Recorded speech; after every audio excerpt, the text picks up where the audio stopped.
Binyamin Netanyahu की इस्राएली प्रधानमंत्री पद से विदाई हो गई है। वो पिछले 12 सालों से इस्राएल के प्रधानमंत्री थे। इस्राएली संसद में नई गठबंधन सरकार के पक्ष में बहुमत होने के चलते नेतन्याहू को अपना पद गंवाना पड़ा है। हालांकि नेतन्याहू ने आखिरी समय तक उम्मीद नहीं छोड़ी थी। इसका अंदाजा इससे लगाया जा सकता है कि विपक्षी गठबंधन को 60 प्रतिनिधियों का समर्थन मिला, जबकि नेतन्याहू को 59 प्रतिनिधियों का। नेतन्याहू भले सरकार में न हो, लेकिन वे दक्षिणपंथी लिकुड पार्टी के प्रमुख और इस्राएली संसद में नेता प्रतिपक्ष बने रहेंगे। उल्लेखनीय है कि नेतन्याहू इस्राएल के सबसे लंबे समय तक प्रधानमंत्री रहे हैं। वो 5 बार इस्राएल के प्रधानमंत्री चुने गए। पहली बार वो 1996 से 1999 तक पीएम रहे। इसके बाद 2009 से 2021 तक वे लगातार सरकार का नेतृत्व करते रहे। लेकिन अप्रत्याशित राजनीतिक घटनाक्रम में विपक्ष के 8 दलों के गठबंधन ने उन्हें सत्ता से बाहर का रास्ता दिखा दिया। बहुमत गंवाने के बाद इस्राएली संसद में नेतन्याहू ने कहा कि हम वापसी करेंगे। यामिना पार्टी के दक्षिणपंथी नेता नेफ्ताली बेनेट इस्राएल के नए प्रधानमंत्री के तौर पर शपथ लेंगे। उनकी अपनी पार्टी के तो महज 6 सांसद हैं, लेकिन गठबंधन ने उन्हें अपना नेता चुना है।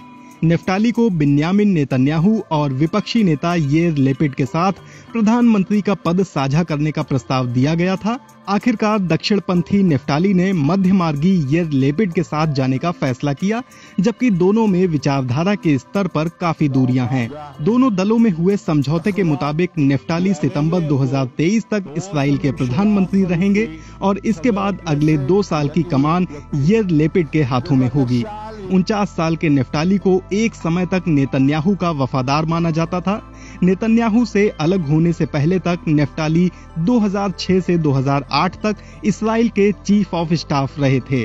नेतन्याहू की लिकुड पार्टी छोड़ने के बाद नेफ्ताली दक्षिणपंथी धार्मिक यहूदी होम पार्टी में चले गए थे।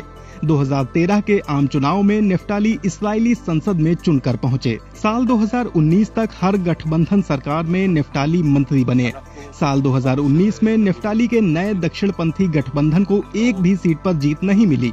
11 महीने बाद फिर चुनाव हुए और नेफ्ताली यामिना पार्टी के प्रमुख के तौर पर संसद में चुनकर पहुंचे। नेफ्ताली को नेतन्याहू से भी ज्यादा अति राष्ट्रवादी और दक्षिणपंथी माना जाता है। नेफ्ताली इस्राएल की यहूदी राष्ट्र के तौर पर वकालत करते हैं।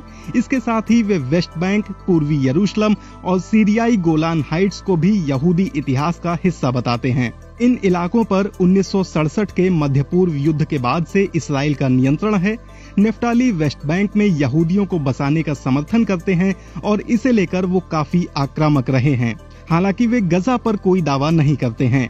2005 में इस्राएल ने यहां से सैनिकों को हटा लिया था।